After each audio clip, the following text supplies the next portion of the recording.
kasama ko na ngayon ang ating best player of the game, PJ Simon with 26 points, 4 assists, 5 out of 6 from the 3-point area. PJ, pinag-usapan ni Magu tsaka ni Alipi kanina kung kailan ba yung last time na scoreless ka sa isang game. Sabi nila wala silang maalala until nga nung game against Barako. Pero ito, right after that game, best player, inisip mo ba talaga, sinabi mo sa sarili mo na babawi ka, lalo na crucial yung performance mo para sa yung team?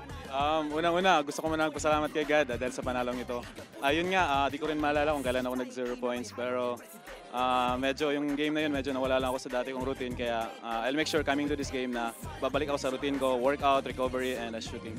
Alam mo, maraming hindi nag-e-expect na mapupunta kayo sa bottom half ng standings. Pero kanina, back against the wall as usual. Maganda yung ipinakita nyo. Pero PJ, ano pa ba sa tingin mo yung dapat yung ayusin sa team or dapat gawin, lalo na papasok kayo sa playoffs twice to beat this advantage? Yun nga, coming into this game, talagang yung mindset namin, playoffs na. Kaya hopefully mag-pick kami at the right time itong playoffs nito.